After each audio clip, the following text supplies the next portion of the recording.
वंदे मातरम दोस्तों, आप डेस्टिनी 144 देख रहे हैं और राष्ट्रपति की खास सीरीज चल रही है। पिछली क्लास में हमने देखा कि राष्ट्रपति जो हमारे बने हैं अभी तक, राजेंद्र प्रसाद और डॉक्टर सर्वपल्ली राधाकृष्णन, उनके बारे में देखा और राष्ट्रपति से जुड़े हुए और तमाम तथ्य जो भी सामने आ रहे हैं, जो भी शब्द सामने आ रहे हैं, जो भी घटनाएं सामने आ रही हैं, उन पर हमने बात की। आज तीसरे राष्ट्रपति की हम बात करेंगे जो 1967 में 1967 में बने थे, जिनका नाम था जाकिर हुसैन। ठीक है, तीसरे राष्ट्रपति भारत के 2 सालों तक रहे, क्योंकि 2 सालों तक रहे ये भारत के राष्ट्रपति और पद पर रहते हुए इनका निधन हुआ। तो इनके बारे में आज जानेंगे। जाकिर हुसैन जो थे भारत के दूसरे उपराष्ट्रपति थे, second vice president of India, दूसरे उपराष्ट्रपति, समझिए। और कब से कब तक रहे उपराष्ट्रपति के पद पे, कब से कब तक रहे? 62 से 67 तक। ठीक है, इनसे पहले जो उपराष्ट्रपति थे वो तो सर्वपल्ली राधाकृष्णन थे, जो लगातार 10 वर्षों तक उपराष्ट्रपति रहे। दूसरी बात इनकी आती है जाकिर हुसैन की, पहले मुस्लिम राष्ट्रपति, पहले मुस्लिम राष्ट्रपति कौन? जाकिर हुसैन। तीसरी बात आती है पद पर रहते हुए इनका निधन हुआ। इससे पहले राष्ट्रपति, आज ये बहुत अच्छा प्रश्न बनता है, भारत के वह राष्ट्रपति जिनका पद पर रहते हुए निधन हुआ और पहले ऐसे व्यक्ति, तो पद पर रहते हुए निधन।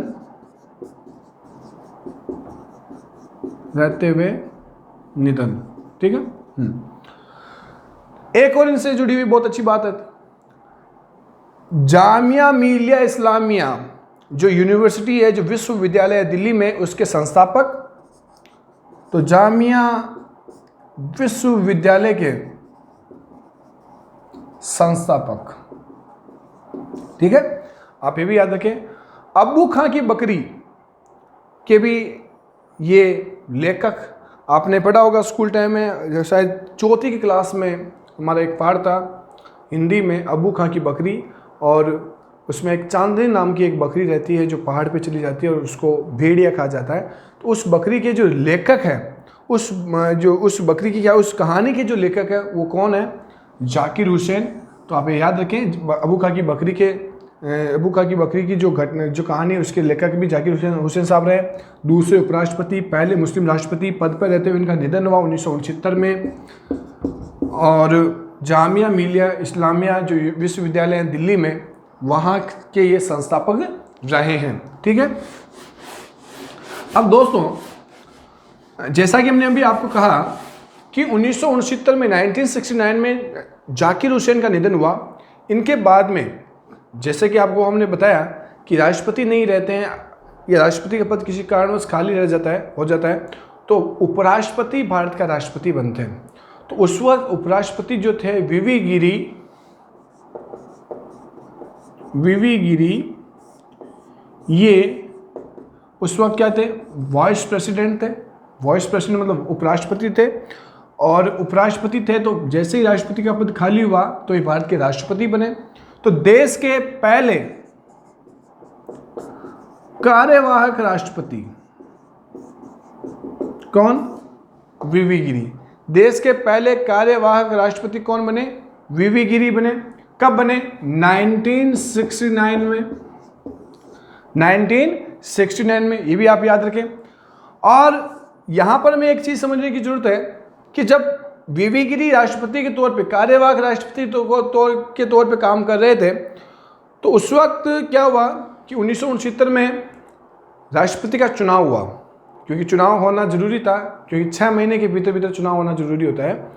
और ऐसी स्थिति में जो एक कांग्रेस की लॉबी, एक कांग्रेस का धड़ा नीलम संजीव रेड्डी को राष्ट्रपति बनाना चाहता था, और इंदिरा गांधी का जो धड़ा था, इंदिरा गांधी की जो टीम थी, वो ये चाहती थी कि वीवी गिरी भारत के राष्ट्रपति बने।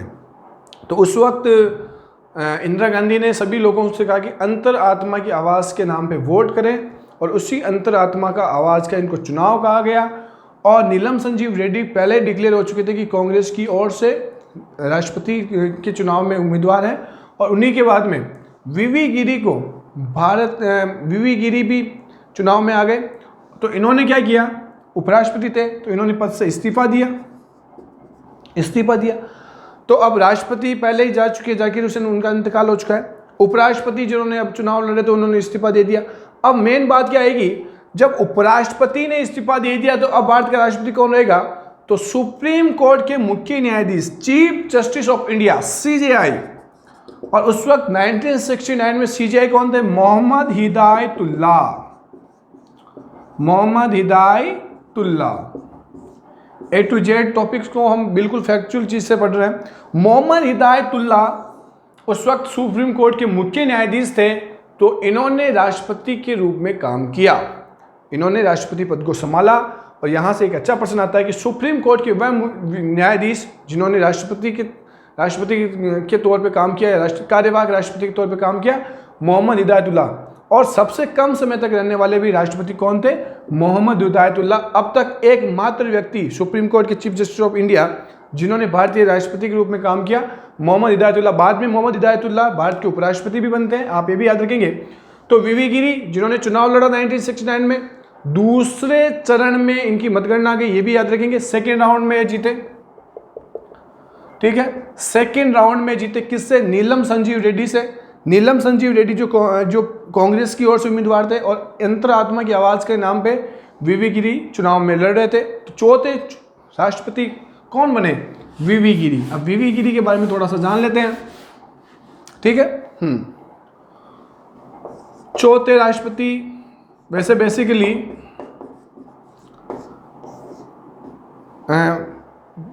पहले राजेंद्र प्रसाद, दूसरे डॉक्टर सर्वपल्ली राधाकृष्णन, तीसरे जाकिर हुसैन, चौथे कार्यवाहक के रूप में किसने काम किया, वीवी गिरी ने। वीवी गिरी ने इस्तीफा दिया, फिर कौन बने, सुप्रीम कोर्ट के मुख्य न्यायाधीश मोहम्मद हिदायतुल्लाह। अब राष्ट्रपति का चुनाव हो चुका है। राष्ट्रपति के चुनाव के बाद में जो उम्मीदवार जो जीता वो थे वीवी गिरी। वीवी गिरी जो थे ये बहुत बुजुर्ग मान सकते हैं, वयोवृद्ध राष्ट्रपति, ठीक है, बहुत उम्रदराज राष्ट्रपति मान सकते हैं, नंबर 1। नंबर 2 पे यहाँ पे हम बात करेंगे कि आयरिश मूल के राष्ट्रपति, आयरिश मूल के राष्ट्रपति।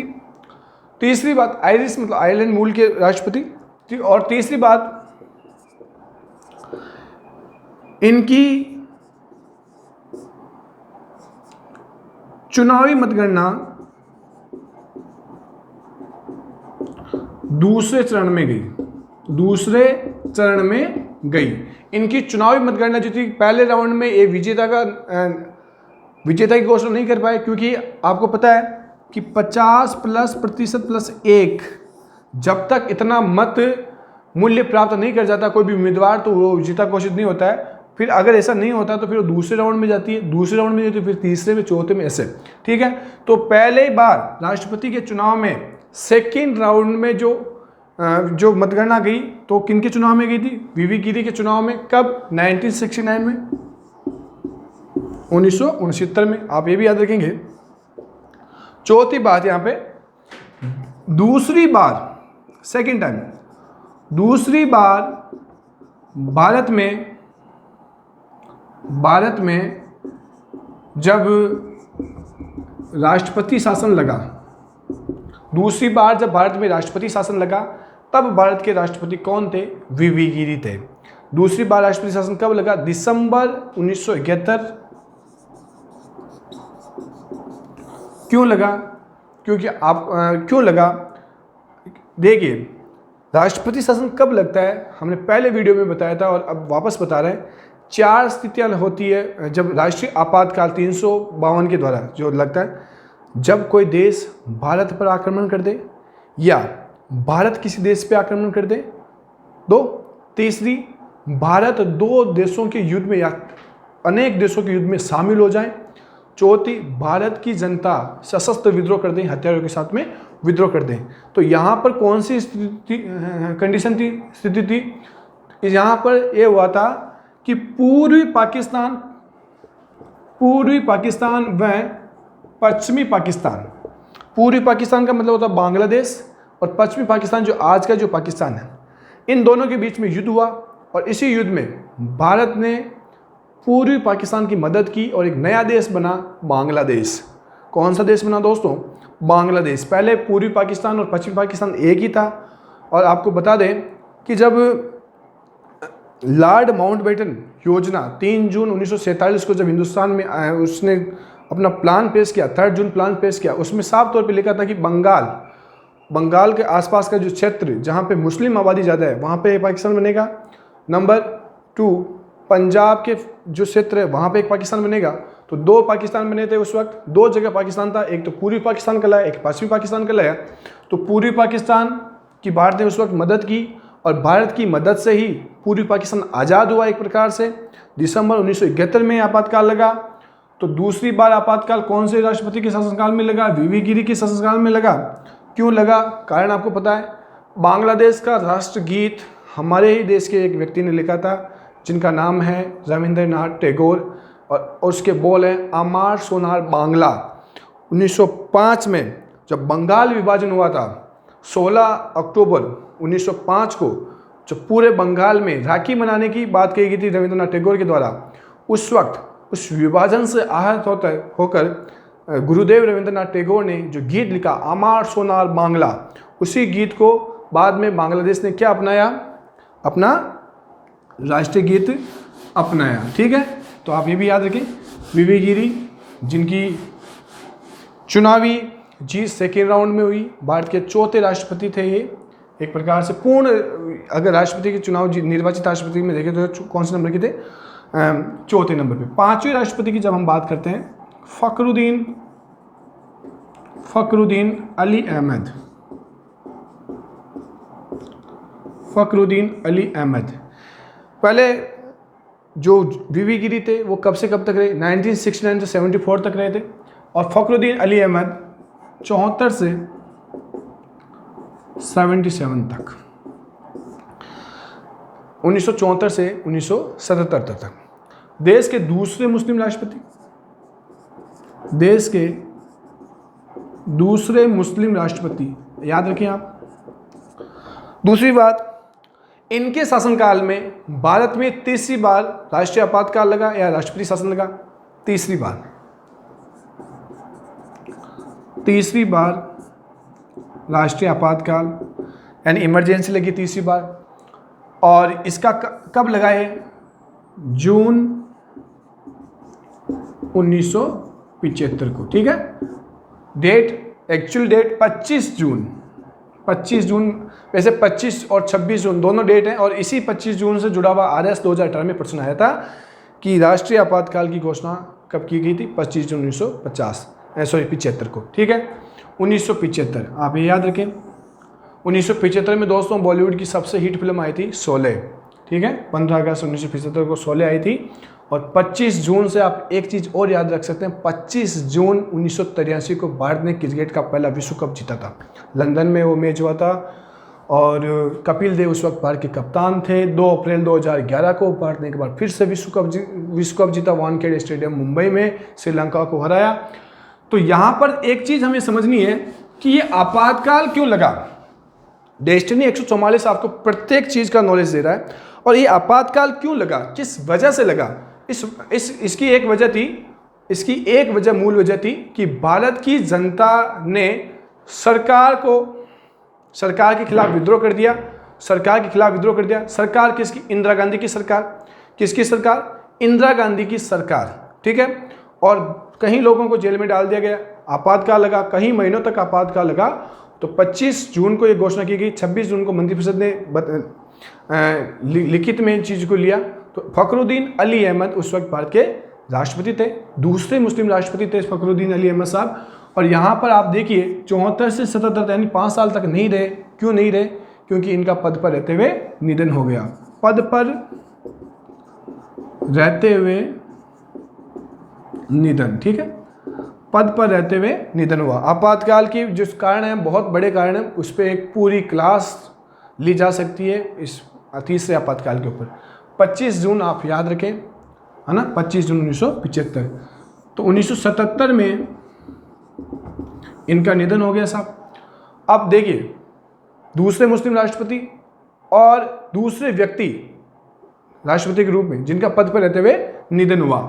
अब इनकी जगह कौन बनेगा? उस वक्त जो भारत के उपराष्ट्रपति थे वो इनकी जगह बने और कार्यवाहक बने, उनका नाम था बीडी जत्ती। ठीक है, बीडी जत्ती जो उस वक्त भारत के वाइस प्रेसिडेंट थे वो भारत के राष्ट्रपति बने। आप याद रखें, दूसरे उपराष्ट्रपति भारत के जिन्होंने राष्ट्रपति के रूप में काम किया बीडी जत्ती। क्यों किया? क्योंकि फखरुद्दीन अली अहमद का निधन हो गया और उनकी जगह किसने काम किया? बीडी जत्ती साहब ने काम किया। ठीक है, यहां तक आप कंप्लीट है। 1977 में दोस्तों समझिए, 1977 में चुनाव हुए राष्ट्रपति के, और 1977 के जो चुनाव हुए थे उस चुनाव में जिस व्यक्ति ने जीत हासिल की और वो बाद में भारत के राष्ट्रपति बने जीतने के बाद में, तो उस व्यक्ति का नाम था नीलम संजीव रेड्डी। ठीक है, कौन थे? नीलम संजीव रेड्डी। कब बने? 1977 से 1982 तक।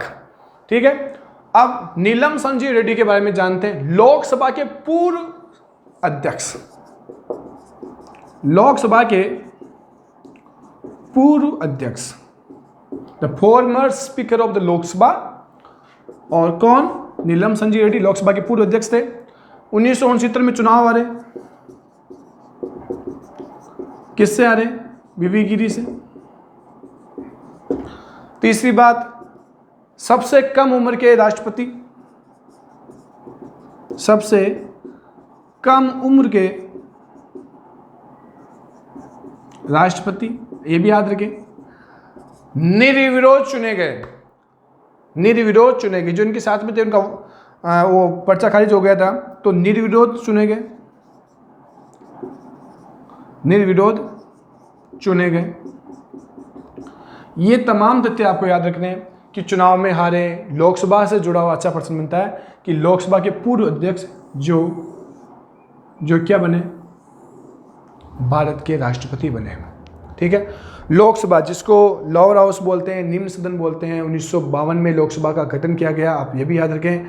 लोकसभा के पहले अध्यक्ष कौन थे? जीवी मावलंकर थे, ये याद रखें, वो प्रोटेम स्पीकर भी थे। और वर्तमान में लोकसभा अध्यक्ष कौन है?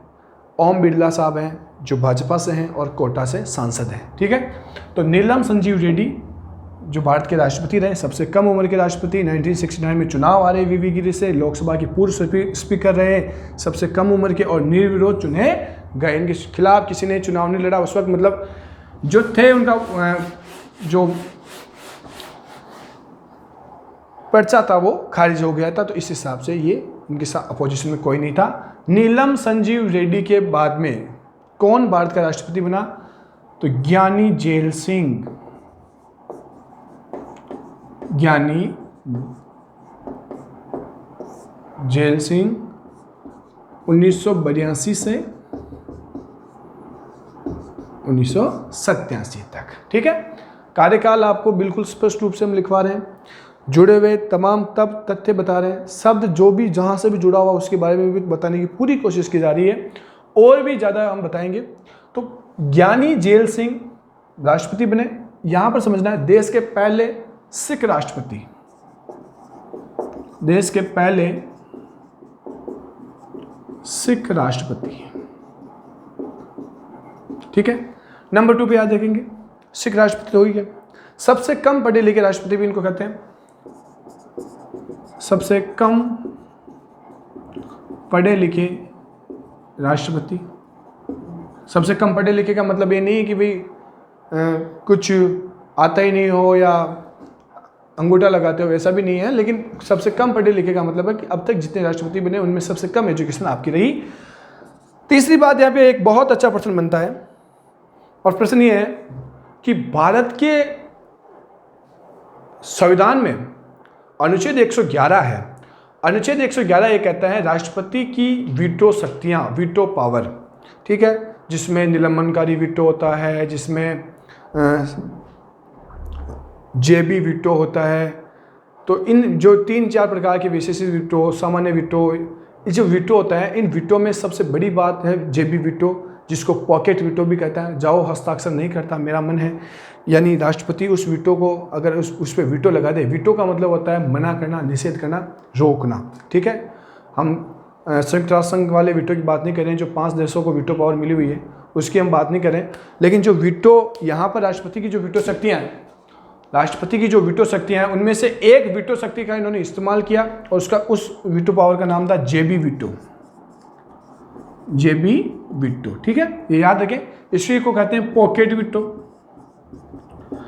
पॉकेट वीटो कौन से अधिनियम, कौन से विधेयक पर किया गया? डाक विधेयक पर। डाक विधेयक 1986, इस पर ज्ञानी जेल सिंह ने कौन से वीटो का इस्तेमाल किया दोस्तों? जेबी वीटो का। बहुत ज्यादा बार पूछा गया है। 1986 में भारत के प्रधानमंत्री कौन थे? किसकी सरकार थी? राजीव गांधी की।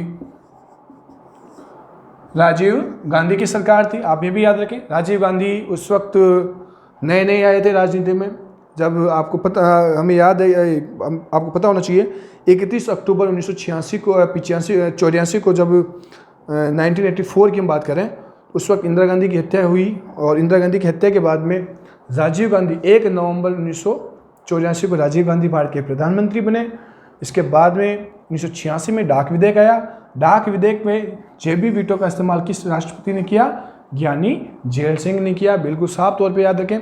अगली एक और बात इनसे जुड़ी हुई है जो इनके शासनकाल में हुई, वो ये है कि दोस्तों इनके शासनकाल में 10वीं अनुसूची जोड़ी गई। आप ये याद रखें, 10वीं अनुसूची जो दल बदल से संबंधित है। 52वां संविधान संशोधन हुआ था, 52 कॉन्स्टिट्यूशन अमेंडमेंट, 52वां संविधान संशोधन 1985, जिसमें दल बदल को लेकर अनुसूची जोड़ी गई। आप ये भी याद रख सकते हैं। ठीक है, हालांकि अनुसूचियाँ वगैरह बाद में आएगी तो उसको पूरा पढ़ेंगे, अभी राष्ट्रपति पढ़ रहे हैं तो ज़्यादा इस पर फोकस किया जाएगा। तो 52वां संविधान संशोधन 1985 में दल बदल कानून को लेकर अनुसूची जोड़ी गई, 10वीं अनुसूची। तो उस वक्त भारत के राष्ट्रपति कौन थे? ज्ञानी जेल सिंह। ज्ञानी जेल सिंह से हमें एक और चीज़ बताना चाहते हैं। एक पंजाब में कार एक्सीडेंट में इनकी मृत्यु हुई थी। हालांकि बहुत दिनों तक अस्पताल में भर्ती रहे और उसके बाद में इनका निधन हुआ। ठीक है, तो आप इनसे जुड़े हुए तमाम तथ्य आप याद रखेंगे। तो 1982 से लेकर 87 तक ज्ञानी जेल सिंह का कार्यकाल आप याद रखें, और पहले सिख राष्ट्रपति रहे हैं भारत के। ज्ञानी जेल सिंह के जब सिख राष्ट्रपति थे, और मतलब सिख समुदाय से आप आते थे, उस वक्त सिखों को लेकर एक बहुत बड़ा एक विवादास्पद घटना हुई हिंदुस्तान में, जिसको कहते हैं blue star operation. Blue star operation. ये ब्लू स्टार ऑपरेशन क्या है?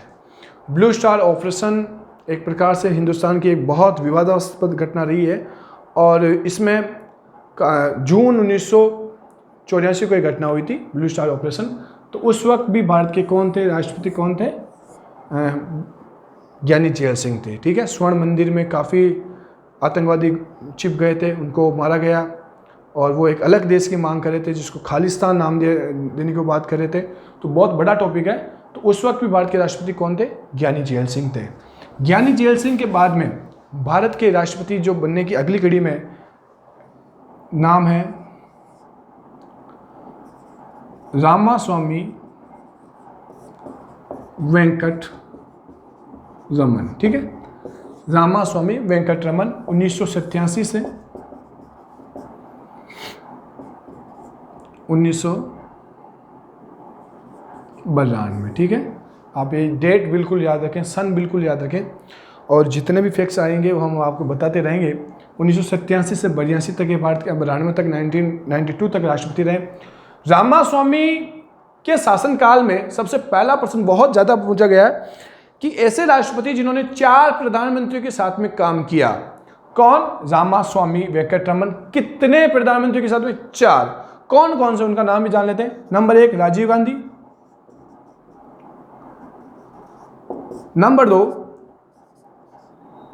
Number 2 VP Singh, number 3 Chandrashekhar, और नंबर 4 पीवी नरसिम्हा राव। ठीक है। तो 4 जो प्रधानमंत्री, इन चारों का नाम याद रखें।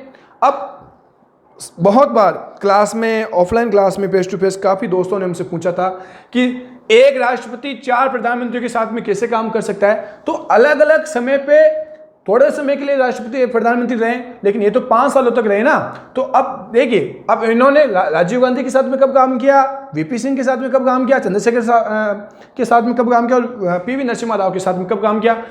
तो राजीव गांधी प्रधानमंत्री 89 तक ही रहे, ठीक है। फिर वीपी सिंह जी बने साहब, विश्वनाथ प्रताप सिंह बन गए, ओबीसी को आरक्षण देने वाले प्रधानमंत्री थे, ओबीसी वालों को आरक्षण देने वाले प्रधानमंत्री थे। फिर ये बने, फिर ये 90 तक ये रहे। फिर 90 और 91 में बिहार के तुर्क नेता चंद्रशेखर बने, ठीक है। और 91 के बाद में चिन्मय तक कांग्रेस के दिग्गज नेता, एक प्रकार से जिन्होंने विदेश नीति हो, चाहे वो आर्थिक नीतियां हो, जिन्होंने पूरा, जब महामंदी आई थी हिंदुस्तान में, बहुत ज़बरदस्त इकोनॉमिक्स क्राइसिस हो रहे थे, यहाँ तक कि हमने अपने सोना गिरवी रखा था ब्रिटेन में और लाइसेंस पद्धति को हटाया था पीवी नरसिम्हा राव साहब ने। उस वक्त वित्त मंत्री थे डॉक्टर मनमोहन सिंह, ठीक है। तो उस वक्त जब इन्होंने इनके साथ में काम किया तो 91-92 तक, जब इस टाइम ऑफ पीरियड में वेंकटरमन साहब ने इनके साथ में काम किया, तो 4 प्रधानमंत्री के साथ में इन्होंने काम किया, राजीव गांधी, वीपी सिंह, विश्वनाथ प्रताप सिंह, चंद्रशेखर और पीवी नरसिम्हा राव, ठीक है। आप बिल्कुल इनको फैक्चुअल चीज से याद रखें। रामास्वामी वेंकटरमन से एक और अच्छा प्रश्न ये आता है, इन्हीं के शासनकाल में 61वां संविधान संशोधन हुआ था। 61वां संविधान संशोधन हुआ था। 61वें संविधान संशोधन के द्वारा क्या किया गया, 61वें संविधान संशोधन के द्वारा मतदाता की उम्र 21 से घटाकर 18 कर दी गई, ठीक है। मतदाता की उम्र 21 वर्ष से घटाकर कितने वर्ष कर दी गई दोस्तों, 18 वर्ष। जब अभी हाल ही में लोकसभा चुनाव 2019 हुए थे, तब 90 करोड़ मतदाता हमारे हिंदुस्तान में थे। 90 करोड़, ये कम बात नहीं है। तो इतने मतदाता इसलिए भी कि 18 साल से इनकी उम्र है। और कब की गई, 61वां संविधान संशोधन कौन से वर्ष में, 1989 में, ठीक है। यहाँ तक हमने देखा रामास्वामी जी को, और इन्होंने 4 प्रधानमंत्रियों के साथ में काम किया। ये बहुत अच्छा प्रश्न बनता है, प्रधानमंत्री की भी सीरीज आएगी। अब अगले जो राष्ट्रपति हैं शंकर दयाल शर्मा, वो हम अगली क्लास में देखेंगे। हालांकि 2-2, 3-3 राष्ट्रपति हमारे कंप्लीट हो रहे हैं, लेकिन बहुत अच्छे से हो रहे हैं। उनसे जुड़े हुए उनके आसपास के जितने भी फैक्ट्स आ रहे हैं वो आपको देखने को मिल रहे हैं। डेस्टिनी 144 को आप ज़्यादा से ज़्यादा शेयर करें, ज़्यादा से ज़्यादा प्रमोट करें, ज़्यादा से ज़्यादा लोगों तक पहुंचाने की कोशिश करें और पढ़ते रहें। इसी के साथ जय हिंद, जय भारत, भारत माता की जय, इनकलाब जिंदाबाद।